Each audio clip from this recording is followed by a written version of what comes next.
he is a man of mass, she is a woman of kind. అంటే ఈ mass కావచ్చు, kind కావచ్చు, లేకపోతే నోబుల్ క్యారెక్టర్ కావచ్చు, లేకపోతే క్లాస్ కావచ్చు. అతను చనిపోయాడు, ఏ రీజన్తో చనిపోయాడు, ఏ కాస్తో చనిపోయాడు అనే దాని గురించి ఇక్కడ తెలియజేస్తున్నాం. కాబట్టి దాని ముందు మనము కానీ మీరు గుర్తుపెట్టుకోవాల్సిన విషయం ఏంటంటే వీటి తర్వాత మనం ఎట్టి సిచ్యువేషన్లో కూడా అబౌట్ అనే ప్రిపోజిషన్ని యూజ్ చేయకూడదు.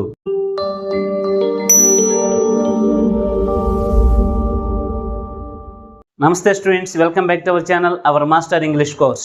In this video, I am going to tell some other important prepositions which are very useful to you, the public and also competitive exams. Okay? First one is rules of off. అంటే of అనే preposition ని ఏ situation లో use చేయాలి, దాని యొక్క rules ఏంది అనే విషయాన్ని గురించి ఇప్పుడు డీటెయిల్డ్ గా తెలుసుకుందాం. ఆఫ్ మీన్స్ యొక్క. ఆఫ్ అంటే అర్థమైంది యొక్క. అంటే యొక్క అని చెప్పడానికి మనము ఆఫ్ అనే ప్రిపోజిషన్ని యూజ్ చేయాలి. For example, this is the book of my brother అంటే ఇది మా బ్రదర్ యొక్క బుక్. అలాంటి సిచ్యువేషన్లో యొక్క అని చెప్పడానికి ఆఫ్ అనే ప్రిపోజిషన్ని యూజ్ చేయాలి. First rule is of refers to A quality. అంటే క్వాలిటీని తెలియజేయడానికి, అది ఒక వస్తువు యొక్క క్వాలిటీ కావచ్చు, వ్యక్తి యొక్క క్వాలిటీ కావచ్చు, లేదా ఒక జంతు యొక్క క్వాలిటీ కావచ్చు. క్వాలిటీ గురించి చెప్పడానికి మనం ఆఫ్ అనే ప్రిపోజిషన్ని యూజ్ చేయాలి. అర్థమవుతుందా? For example, he is a man dash noble character. In the public examination or competitive exams they will give like this. Now we have to use suitable prepositions in these blanks. Okay, public లో కానీ competitive exams లో కానీ bits అనేటివి preposition సంబంధించి ఈ విధంగా ఇస్తారు. ఆ బ్లాంక్స్ లో ఏ ప్రిపోజిషన్ అయితే సూటబుల్ అవుతుందో ఆ యొక్క ప్రిపోజిషన్ మనం రాయాల్సి ఉంటుంది అనమాట. Okay, he is a man dash noble character. ఇక్కడ ఏ ప్రిపోజిషన్ యూజ్ చేయాలి? ఆఫ్ అనే ప్రిపోజిషన్ ని యూజ్ చేయాలి. ఇప్పుడు దీని యొక్క అర్థమైంది, he is a man of noble character అంటే అతను ఒక మంచి క్యారెక్టర్ కలిగిన వ్యక్తి. క్వాలిటీ గురించి చెప్పడానికి ఆఫ్ అనే ప్రిపోజిషన్ మనము యూజ్ చేయాలి. ఇక్కడ ఆఫ్ అనే ప్రిపోజిషన్ ఎందుకు యూజ్ చేయాలంటే ఇక్కడ ఒక వ్యక్తి యొక్క క్యారెక్టర్ గురించి, ఒక వ్యక్తి యొక్క క్వాలిటీ గురించి చెప్తున్నాం కాబట్టి ఇక్కడ ఆఫ్ అనే ప్రిపోజిషన్ ని యూజ్ చేయాలి. అర్థమవుతుందా? Next second one is she is a women dash class. ఇక్కడ ఏ ప్రిపోజిషన్ యూజ్ చేయాలి? ఆఫ్ అనే ప్రిపోజిషన్ ని యూజ్ చేయాలి. ఆఫ్ అనే ప్రిపోజిషన్ ఎందుకు యూజ్ చేయాలి? ఇక్కడ కూడా ఆమె యొక్క క్వాలిటీ గురించి చెప్తున్నాం కాబట్టి, ఒక ఉమెన్ యొక్క క్వాలిటీ గురించి చెప్తున్నాం కాబట్టి ఇక్కడ ఆఫ్ అనే ప్రిపోజిషన్ ని యూజ్ చేయాలి. She is a women of class అంటే ఆమె ఒక క్లాస్ ఉమెన్ అంటే ఆమె క్లాస్ గా ఉంటుంది. అంటే క్వాలిటీస్ టూ టైప్స్, మాస్ ఒకటి, క్లాస్ ఒకటి. ఇక్కడ ఆమె యొక్క క్వాలిటీ గురించి చెప్తున్నాం కాబట్టి ఆమె క్లాస్ గా ఉంటుంది అని చెప్తున్నాం కాబట్టి ఆమె యొక్క క్వాలిటీ కాబట్టి ఇక్కడ మనము ఆఫ్ అనే ప్రిపోజిషన్ ని యూజ్ చేస్తున్నాం. అర్థమవుతుందా? అంటే ఒక వ్యక్తి యొక్క లేదా ఒక వస్తువు యొక్క లేదా ఒక జంతువు యొక్క క్వాలిటీని గురించి చెప్పాలంటే దాని ముందు, ఆ క్వాలిటీ ముందు ఆఫ్ అనే ప్రిపోజిషన్ మనము యూజ్ చేయాలి. అంటే ఒక క్వాలిటీ గురించి చెప్పడానికి ఆఫ్ అనే ప్రిపోజిషన్ మనము యూజ్ చేయాలి. For example, he is a man of mass, she is a women of kind. అంటే ఈ మాస్ కావచ్చు, కైండ్ కావచ్చు, లేకపోతే నోబుల్ క్యారెక్టర్ కావచ్చు, లేకపోతే క్లాస్ కావచ్చు, ఇవన్నీ కూడా క్వాలిటీ గురించి తెలియజేస్తున్నాయి కాబట్టి ఆ క్వాలిటీస్ ముందు ఆఫ్ అనే ప్రిపోజిషన్ ని యూజ్ చేయాలి. Next second rule is of indicates a cause. అంటే కారణాన్ని లేదా రీజన్ గురించి తెలియజేయడానికి కూడా మనము ఆఫ్ అనే ప్రిపోజిషన్ మనము యూజ్ చేయాలి. అంటే ఒక కాజ్ లేదా ఒక రీజన్ గురించి తెలియజేయడానికి ఆఫ్ అనే ప్రిపోజిషన్ ని యూజ్ చేయాలి. For example, he died dash malaria. ఇక్కడ ఏ ప్రిపోజిషన్ యూజ్ చేయాలి? ఆఫ్ అనే ప్రిపోజిషన్ మనము యూజ్ చేయాలి. ఆఫ్ అనే ప్రిపోజిషన్ ఎందుకు యూజ్ చేయాలి? ఎవరైనా సరే ఏ డిసీజ్ తోనైనా చనిపోయినట్లయితే ఆ డిసీజ్ ముందు మనము ఆఫ్ అనే ప్రిపోజిషన్ ని యూజ్ చేయాలి. అంటే అతను చనిపోయాడు, ఏ రీజన్తో చనిపోయాడు, ఏ కాస్తో చనిపోయాడు అనే దాని గురించి ఇక్కడ తెలియజేస్తున్నాం కాబట్టి దాని ముందు మనము ఆఫ్ అనే ప్రిపోజిషన్ ని యూజ్ చేయాలి. అంటే ఎవరైనా ఒక వ్యక్తి ఏదైనా డిసీజ్తో కానీ చనిపోయినట్లయితే దాని ముందు ఆఫ్ అనే ప్రిపోజిషన్ ని యూజ్ చేయాలి. ఇవన్నీ రూల్స్ అన్నమాట. ఇవి అంటే ఒక్కొక్క ప్రిపోజిషన్ సంబంధించి కొన్ని రూల్స్ అనేటివి సపరేట్గా ఉంటాయన్నమాట. ఇవి మీరు ఏం చేయాలంటే అలాగే నేర్చుకోవాలి. అలాగే నేర్చుకొని మీరు పబ్లిక్లో కావచ్చు, లేదా కాంపిటేటివ్ ఎగ్జామ్స్లో కావచ్చు, లేదా స్పోకెన్ ఇంగ్లీష్లో కావచ్చు, మీరు వాటిని అలాగే వాడుతూ ఉండాలి. అర్థమవుతుందా? Next second one is I am proud dash his success. ఇక్కడ ఏ ప్రిపోజిషన్ యూజ్ చేయాలి? ఆఫ్ అనే ప్రిపోజిషన్ని యూజ్ చేయాలి. ఆఫ్ అనే ప్రిపోజిషన్ ఎందుకు యూజ్ చేయాలి? I am proud dash his success. నేను ప్రౌడ్గా ఫీల్ అవుతున్నా. దేనికి సంబంధించి నేను ప్రౌడ్గా ఫీల్ అవ్వడానికి కారణం ఏంది? అతని యొక్క సక్సెస్. కాబట్టి ఇక్కడ ఆఫ్ అనే ప్రిపోజిషన్ని యూజ్ చేయాలి. అంటే ఒక రీజన్ని, ఒక కాజ్ని తెలియచేయడానికి మనం ఆఫ్ అనే ప్రిపోజిషన్ని వాటి ముందు యూజ్ చేయాలి. అర్థమవుతుందా? Next third rule is of indicates ownership. అంటే ఓనర్షిప్ని తెలియజేయడానికి ఆఫ్ అనే ప్రిపోజిషన్ని యూజ్ చేయాలి. For example, this is the factory dash my brother in law. ఇక్కడ ఏ ప్రిపోజిషన్ యూజ్ చేయాలి? ఆఫ్ అనే ప్రిపోజిషన్ని యూజ్ చేయాలి. ఎందుకు యూజ్ చేయాలి? ఇది ఓనర్షిప్ని గురించి తెలియజేస్తుంది కాబట్టి, అంటే ఈ ఫ్యాక్టరీ యొక్క ఓనర్ ఎవరు అనే విషయం గురించి తెలియజేస్తుంది కాబట్టి మనం ఇక్కడ ఆఫ్ అనే ప్రిపోజిషన్ని యూజ్ చేయాలి. దీని యొక్క మీనింగ్ ఏంది? This is the factory of my brother in law. ఇది మా బ్రదర్ ఇన్ లా యొక్క ఫ్యాక్టరీ. అర్థమవుతుందా? కాబట్టి ఫ్యాక్టరీ యొక్క ఓనర్షిప్ గురించి తెలియజేస్తుంది కాబట్టి ఆఫ్ అనే ప్రిపోజిషన్ని యూజ్ చేయాలి. ఇక్కడ ఆఫ్ అనే ప్రిపోజిషన్ ఎందుకు యూజ్ చేయాలి? ఓనర్షిప్ గురించి తెలియజేస్తుంది కాబట్టి. Okay, next second one is this is the house dash my sister. ఇక్కడ ఏ ప్రిపోజిషన్ యూజ్ చేయాలి? ఆఫ్ అనే ప్రిపోజిషన్ యూజ్ చేయాలి. ఎందుకు యూజ్ చేయాలి? ఇది కూడా ఓనర్షిప్ గురించి తెలియజేస్తుంది కాబట్టి, అంటే ఆ హౌస్ యొక్క ఓనర్ ఎవరో అనే విషయాన్ని మనకు తెలియజేస్తుంది కాబట్టి ఇక్కడ ఆఫ్ అనే ప్రిపోజిషన్ని యూజ్ చేయాలి. దీని యొక్క మీనింగ్ ఏంది? This is the house of my sister. ఇది మా సిస్టర్ యొక్క హౌస్, ఇది మా బ్రదర్ ఇన్ లా యొక్క ఫ్యాక్టరీ. అట్లా ఓనర్షిప్ గురించి, అంటే ఏదైనా ఒకటి ఓనర్షిప్ గురించి తెలియజేస్తూ ఉన్నట్లయితే, ఓనర్షిప్ని ఇండికేట్ చేస్తూ ఉన్నట్లయితే దాని ముందు మనము ఆఫ్ అనే ప్రిపోజిషన్ని యూజ్ చేయాలి. మీరు వీటన్నిటిని జాగ్రత్తగా గుర్తుపెట్టుకోవాలి. Okay, next fourth one is it can be used for the material. అంటే మెటీరియల్స్ని తెలియజేయడానికి కూడా వాటి ముందు మనము ఆఫ్ అనే ప్రిపోజిషన్ని యూజ్ చేయాలి. For example, the bench was made dash wood. ఇక్కడ ఏ ప్రిపోజిషన్ యూజ్ చేయాలి? ఆఫ్ అనే ప్రిపోజిషన్ని యూజ్ చేయాలి. ఆఫ్ అనే ప్రిపోజిషన్ ఎందుకు యూజ్ చేయాలి అంటే ఇక్కడ మెటీరియల్ గురించి మనకు తెలియజేస్తుంది. ఇది the bench was made of wood అంటే అర్థమైంది, బెంచ్ వుడ్తో తయారు చేయబడింది. అంటే ఇది మెటీరియల్ని ఇండికేట్ చేస్తుంది కాబట్టి ఇక్కడ ఆఫ్ అనే ప్రిపోజిషన్ని యూజ్ చేయాలి. అంటే మెటీరియల్స్ ముందు కూడా మనం ఏం చేయాలి? ఆఫ్ అనే ప్రిపోజిషన్ని యూజ్ చేయాలి. Okay, next second one is the ring was made dash gold. Here also we have to use of preposition. Why? Because ring was also made of gold.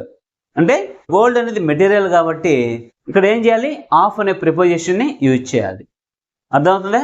Would వేరు, bench వేరు. అంటే వుడ్తో తయారు చేయబడింది bench, gold వేరు, ring వేరు. అంటే గోల్డ్తో తయారు చేయబడింది రింగ్. ఇవి రా మెటీరియల్స్ అన్నమాట. ఇవి వాటితో తయారు చేయబడిన వస్తువులు. అంటే మెటీరియల్ ముందు ఆఫ్ అనే ప్రిపోజిషన్ని యూజ్ చేయాలి. మెటీరియల్స్ని ఇండికేట్ చేయడానికి ఆఫ్ అనే ప్రిపోజిషన్ని యూజ్ చేయాలి. Okay, these are the rules and also examples of preposition. You have to remember very carefully, you have to understand very carefully. Okay, next another preposition is rules of about. About అనే ప్రిపోజిషన్ని ఏ సిచ్యువేషన్లో మనము use చేయాలి, దాని యొక్క rules ఏంది అనేది ఇప్పుడు చూద్దాం. అబౌట్ మీన్స్ గురించి. అబౌట్ అంటే గురించి అని అర్థం. గురించి అని చెప్పడానికి అబౌట్ అనే ప్రిపోజిషన్ మనము యూజ్ చేయాలి. Okay, first rule is about can be used for nearness of time. About can be used for nearness of time అంటే దేనికైనా టైం దగ్గర పడింది, దేనికైనా టైం దగ్గర పడింది అని చెప్పడానికి అబౌట్ అనే ప్రిపోజిషన్ని యూజ్ చేయాలి. ఓకే, అంటే బస్సు వచ్చే టైం దగ్గర పడింది, అలాంటి సిచ్యువేషన్లో అబౌట్ అనే ప్రిపోజిషన్ని యూజ్ చేయాలి. Okay, for example, it is dash to down. ఇక్కడ ఏ ప్రిపోజిషన్ యూజ్ చేయాలి? అబౌట్ అనే ప్రిపోజిషన్ని యూజ్ చేయాలి. అంటే దీని యొక్క అర్థమైంది, it is about to down అంటే అది కింద పడిపోయే టైం దగ్గర పడింది. అంటే ఇప్పుడు ఫర్ ఎగ్జాంపుల్ మ్యాంగో ఫ్రూట్ అనుకోండి, దాన్ని చూడంగానే ఇది ఈ రోజు రేపో కింద పడిపోద్ది అని మనం ఈజీగా ఐడెంటిఫై చేయగలుగుతాం. అంటే దాని యొక్క తొడిమి ఏమైపోతుంది? ఎండిపోయినట్లు ఉంటుంది అనమాట. మామూలుగా అయితే పచ్చగా స్ట్రాంగ్గా ఉంటుంది, అది కింద పడే టైం దగ్గర పడిందంటే అది వాడిపోయినట్లు ఎండిపోయినట్లు ఉంటుంది అనమాట. కాబట్టి దాన్ని చూడగానే ఇది ఈ రోజు రేపో కింద పడిపోతుంది అని మనం ఈజీగా ఐడెంటిఫై చేయొచ్చు. అలాంటి సిచ్యువేషన్లో అబౌట్ అనే ప్రిపోజిషన్ని యూజ్ చేయాలి. It is about to down, the fruit is about to down అంటే ఈ పండు కింద పడే టైం దగ్గర పడింది. In that situation we have to use about. Okay, అలాంటి సిచ్యువేషన్లో అబౌట్ అనే ప్రిపోజిషన్ని యూజ్ చేయాలి. Next second one is she is dash to leave the country.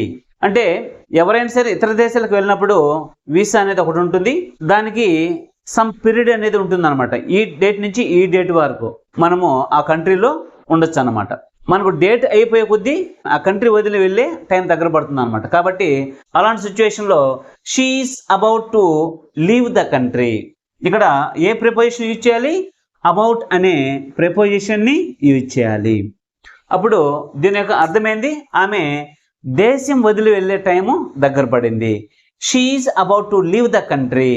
Okay, అంటే నియర్నెస్ ఆఫ్ టైం అంటే టైం దగ్గర పడింది అని చెప్పడానికి అబౌట్ అనే ప్రిపోజిషన్ని యూజ్ చేయాలి. Okay, next third one is they are dash to stop the game. ఇక్కడ మనం ఏ ప్రిపోజిషన్ యూజ్ చేయాలి? ఇక్కడ కూడా అబౌట్ అనే ప్రిపోజిషన్ని యూజ్ చేయాలి. ఎందుకు యూజ్ చేయాలి? వాళ్ళు గేమ్ ఆపేసే టైం దగ్గర పడింది. అంటే ఇప్పుడు క్రికెట్ అనుకోండి, 2020 మ్యాచెస్ అనుకోండి, 19th ఓవర్ లేదా 18th ఓవర్ వచ్చేటప్పటికి అంటే ఇంకొక 10 minutes గేమ్ అయిపోతుంది అని మనం ఈజీగా ఐడెంటిఫై చేయొచ్చు. అంటే టైం దగ్గర పడింది అని మనం చెప్పాలనుకున్నప్పుడు అప్పుడు అబౌట్ అనే ప్రిపోజిషన్ని యూజ్ చేయాలి. They are about to stop the game అంటే అర్థమైంది, వాళ్ళు గేమ్ స్టాప్ చేసే టైము దగ్గర పడింది. ఓకే, అంటే ఏదైనా నియర్నెస్ ఆఫ్ టైం గురించి చెప్పాలనుకుంటే అబౌట్ అనే ప్రిపోజిషన్ని యూజ్ చేయాలి. You have to remember very carefully. Okay, next second rule is it can be used concerning A particular matter. అంటే అబౌట్ అనే ప్రిపోజిషన్ని ఒక పర్టికులర్ మ్యాటర్ గురించి తెలియజేయడానికి యూజ్ చేయాలి. అర్థమవుతుందా? అంటే ఒక పర్టికులర్ విషయం గురించి చెప్పాలంటే అప్పుడు అబౌట్ అనే ప్రిపోజిషన్ని యూజ్ చేయాలి. For example, I know nothing dash her character. ఇక్కడ ఏ ప్రిపోజిషన్ యూజ్ చేయాలి? అబౌట్ అనే ప్రిపోజిషన్ని యూజ్ చేయాలి. ఎందుకు యూజ్ చేయాలి? ఇది ఒక పర్టికులర్ మ్యాటర్, దేనికి సంబంధించి? ఆమె యొక్క క్యారెక్టర్ సంబంధించి. అది ఒక పర్టికులర్ మ్యాటర్ కాబట్టి దాని ముందు అబౌట్ అనే ప్రిపోజిషన్ని యూజ్ చేయాలి. దీని యొక్క అర్థమైంది, I know nothing about her character అంటే అర్థమైంది, ఆమె యొక్క క్యారెక్టర్ గురించి నాకేమి తెలియదు. అర్థమవుతుందా? అలాంటి సిచ్యువేషన్లో అంటే ఒక పర్టికులర్ మ్యాటర్ గురించి మనం చెప్పాలంటే దాని ముందు అబౌట్ అనే ప్రిపోజిషన్ని యూజ్ చేయాలి. Okay, next second one is the quarrel is dash and world car. ఇక్కడ ఏ ప్రిపోజిషన్ యూజ్ చేయాలి? అబౌట్ అనే ప్రిపోజిషన్ యూజ్ చేయాలి. ఎందుకు యూజ్ చేయాలి? ఇది కూడా ఒక పర్టికులర్ మ్యాటర్. అంటే గొడవ దేని గురించి జరిగింది? ఒక వరల్డ్ కారు గురించి జరిగింది. అది ఒక పర్టికులర్ మ్యాటర్. ఒక పర్టికులర్ మ్యాటర్ గురించి చెప్తున్నాం కాబట్టి అంటే ఒక వరల్డ్ కారు గురించి వాళ్ళు గొడవ పడ్డారు కాబట్టి దాని గురించి స్పెసిఫిక్గా చెప్పుకుంటున్నాం కాబట్టి ఇక్కడ అబౌట్ అనే ప్రిపోజిషన్ని యూజ్ చేయాలి. అంటే ఒక పర్టికులర్ మ్యాటర్ లేదా ఒక స్పెసిఫిక్ మ్యాటర్ గురించి చెప్పుకున్నట్లయితే దాని ముందు అబౌట్ అనే ప్రిపోజిషన్ని యూజ్ చేయాలి. Next third one is he told me all dash the incident. ఇక్కడ ఏ ప్రిపోజిషన్ సూటబుల్ అవుతుంది? అబౌట్ అనే ప్రిపోజిషన్ సూటబుల్ అవుతుంది. ఎందుకని? ఇది కూడా ఒక specific incident. He told me all about the incident. ఏదైతే జరిగిందో దాని గురించి మొత్తం నాకు చెప్పాడు, అన్నీ నాకు చెప్పాడు అని మనం పర్టికులర్గా చెప్పుకుంటున్నాం కాబట్టి ఆ ఇన్సిడెంట్ గురించి స్పెసిఫిక్గా మాట్లాడుకుంటున్నాం కాబట్టి అప్పుడు మనము అబౌట్ అనే ప్రిపోజిషన్ని యూజ్ చేయాలి. These are the examples of or rules of about preposition. Next another one is note. This note is very important to everyone. Why? Because most of the people are using about preposition after these words, but we don't use about preposition after the following words. But most of the people are using about after these following words. అర్థమవుతుందా? ఎక్కువ మంది ఈ words తర్వాత about అనే preposition use చేస్తూ ఉంటారు. కానీ మీరు గుర్తుపెట్టుకోవాల్సిన విషయం ఏంటంటే వీటి తర్వాత మనం ఎట్టి సిచ్యువేషన్లో కూడా అబౌట్ అనే ప్రిపోజిషన్ యూజ్ చేయకూడదు. But most of the people are using about after these following words. Okay, but that is not correct. Okay, ఏవేవి? Describe, discuss, mention, explain. వీటి తర్వాత ఎట్టి పరిస్థితుల్లో కూడా అబౌట్ అనే ప్రిపోజిషన్ యూజ్ చేయకూడదు. కానీ ఎక్కువ మంది వీటి తర్వాత ఖచ్చితంగా అబౌట్ అనే ప్రిపోజిషన్ని వాడుతూ ఉంటారు. ఎందుకంటే ఇప్పుడు ఫర్ ఎగ్జాంపుల్ మీరు ఏం చేస్తున్నారు అంటే ఇప్పుడు చాలామంది today I'm going to describe about so and so matter అని అంటుంటారు అనమాట. అంటే ఫలానా మ్యాటర్ గురించి నేను మీకు వివరించాలనుకుంటున్నాను లేదా డిస్క్రైబ్ చేయాలనుకుంటున్నాను అని అంటూ ఉంటారు. డిస్కస్, మీరు ఏం చేస్తున్నారంటే sir we are discussing about some doubts అని అంటూ ఉంటారు అనమాట. అర్థమవుతుందా? వీటి తర్వాత అబౌట్ అనే ప్రిపోజిషన్ని యూజ్ చేయకూడదు.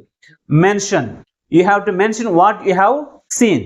అంటే నువ్వు ఏదైతే చూసావో దాన్ని మెన్షన్ చేయమని చెప్తాం అన్నమాట. కాబట్టి ఇక్కడ కూడా మనకు మెన్షన్ తర్వాత అబౌట్ అనే ప్రిపోజిషన్ని యూజ్ చేస్తారు. అదేవిధంగా ఎక్స్ప్లెయిన్, ఎక్స్ప్లెయిన్ తర్వాత కూడా చాలామంది అబౌట్ అనే ప్రిపోజిషన్ని యూజ్ చేసేస్తారు. Today I'm going to explain about Swami Vivekananda biography. అట్లా చాలామంది వీటి తర్వాత అబౌట్ అనే ప్రిపోజిషన్ యూజ్ చేస్తారు. కానీ ఈ పదాల తర్వాత అబౌట్ అనే ప్రిపోజిషన్ యూజ్ చేయడం అనేది టోటల్గా రాంగ్ అనమాట. ఓకే, కాబట్టి ఎట్టి సిచ్యువేషన్లో కూడా వీటి తర్వాత అబౌట్ అనే ప్రిపోజిషన్ని యూజ్ చేయకూడదు. You have to remember very carefully in our mind. Okay, next another preposition is till or until. Rules of till or until అంటే టిల్ ఆర్ అంటిల్ అనే ప్రిపోజిషన్స్ని ఎప్పుడిప్పుడు ఏ సిచ్యువేషన్లో వాడాలి అనేది చూద్దాం. టిల్ ఆర్ అంటిల్ అంటే అర్థమైంది వరకు. టిల్ ఆర్ అంటిల్ అంటే అర్థమైంది వరకు. అంటే వరకు అని చెప్పడానికి టిల్ ఆర్ అంటిల్ అనే ప్రిపోజిషన్ మనము యూజ్ చేయాలి. అంటే అది ఎండ్ పాయింట్ ఆఫ్ మూమెంట్ గురించి లేదా ఎండ్ పాయింట్ ఆఫ్ టైం గురించి తెలియజేస్తుంది అనమాట. ఓకే, ఆ సిచ్యువేషన్లో మనము టిల్ ఆర్ అంటిల్ అనే ప్రిపోజిషన్ ని యూజ్ చేయాలి. Okay, first rule is it is used to indicate the end point of time. Till or until అనే ప్రిపోజిషన్ ఏం చేస్తుంది? ఎండ్ పాయింట్ ఆఫ్ టైం గురించి తెలియజేస్తుంది.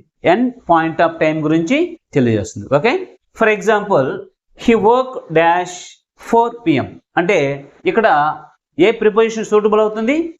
Till or until. టిల్ అనే preposition suitable అవుతుంది. ఇక్కడ ఏ ప్రిపోజిషన్ యూజ్ చేయాలి? టిల్ అనే ప్రిపోజిషన్ని యూజ్ చేయాలి. అంటే వరకు. He work till 4 PM. అతను ఈవినింగ్ 4 వరకు వర్క్ చేశాడు. అది ఎండ్ పాయింట్ ఆఫ్ టైం గురించి తెలియజేస్తుంది కాబట్టి ఇక్కడ టిల్ అనే ప్రిపోజిషన్ని యూజ్ చేయాలి. Okay, next second one is he wake up dash 11 o'clock at night. Here which preposition is suitable? Here also till preposition is suitable. Why? Because it indicates end point of time. ఇక్కడ ఏం చేస్తుంది? ఇది end point of time ని indicate చేస్తుంది కాబట్టి ఇక్కడ till అనే preposition ని యూజ్ చేయాలి. దీని యొక్క మీనింగ్ ఏంది? he wake up till 11 o'clock at night అంటే అతను నైట్ 11 o'clock వరకు మేలుకొని ఉన్నాడు. అతను నైట్ 11 o'clock వరకు మేల్కొన్నాడు. కాబట్టి ఇది ఎండ్ పాయింట్ ఆఫ్ టైం గురించి తెలియజేస్తుంది కాబట్టి ఇక్కడ టిల్ అనే ప్రిపోజిషన్ని యూజ్ చేయాలి. అర్థమవుతుందా? టిల్ అనే ప్రిపోజిషన్ ఎప్పుడు యూజ్ చేయాలి? ఏదైనా ఎండ్ పాయింట్ ఆఫ్ టైం గురించి చెప్పేటప్పుడు దాని ముందు టిల్ అనే ప్రిపోజిషన్ని యూజ్ చేయాలి. Okay, next third one is they slept dash 7 o'clock in the morning. ఇక్కడ ఏ ప్రిపోజిషన్ సూటబుల్ అవుతుంది? ఇక్కడ కూడా టిల్ అనే ప్రిపోజిషన్ సూటబుల్ అవుతుంది అన్నమాట. ఎందుకని? ఇది కూడా ఎండ్ పాయింట్ ఆఫ్ టైం గురించి తెలియజేస్తుంది. దీని యొక్క మీనింగ్ ఏంది? They slept till 7 o'clock in the morning అంటే వాళ్ళు మార్నింగ్ 7 వరకు నిద్రపోయారు. ఇక్కడ ఎండ్ పాయింట్ ఆఫ్ టైం గురించి తెలియజేస్తుంది కాబట్టి టిల్ అనే ప్రిపోజిషన్ అనేది సూటబుల్. అర్థమవుతుందా? ఈ విధంగా టిల్ ఆర్ అంటిల్ అనే ప్రిపోజిషన్ ఎప్పుడు యూజ్ చేయాలంటే ఎండ్ పాయింట్ ఆఫ్ టైంని తెలియచేయడానికి టిల్ ఆర్ అంటిల్ అనే ప్రిపోజిషన్ మనము యూజ్ చేయాలి. These are the examples of till or until preposition. మీకు ప్రతి వీడియోలో ప్రతి ప్రిపోజిషన్ సంబంధించి రూల్స్, ఎగ్జాంపుల్స్ డీటెయిల్డ్గా ఎక్స్ప్లెయిన్ చేస్తున్నాను. వాటన్నిటిని మీరు బాగా నేర్చుకొని వాటిని ప్రాక్టీస్ చేస్తూ మీరు పబ్లిక్లో కావచ్చు, లేకపోతే కాంపిటేటివ్ ఎగ్జామ్లో కావచ్చు, లేదా స్పోకెన్ ఇంగ్లీష్లో కావచ్చు, వాటిని అలాగే యూజ్ చేసుకుంటూ ఉన్నట్లయితే మీకు వాటి మీద మంచి గ్రిప్ అనేది దొరుకుతుంది. అంటే ప్రిపోజిషన్స్ అనేవి కొంచెం డిఫికల్ట్గా ఉంటుంది, కానీ వాటిని ప్రాక్టీస్ చేసే కొద్దీ ఇంకా ఈజీ అయిపోతుంది అనమాట. కాబట్టి మీరు ఏం చేయాలంటే ప్రతి ప్రిపోజిషన్ సంబంధించి రూల్స్ని, వాటి యొక్క ఎగ్జాంపుల్స్ని మీరు బాగా ప్రాక్టీస్ చేస్తూ నేర్చుకోవాలి. Okay students, see you later in the next video. Thank you for watching. వీడియోని లైక్ చేయండి, సబ్స్క్రైబ్ చేయండి, పక్కనే ఉన్న బెల్ ఐకాన్ని క్లిక్ చేయండి.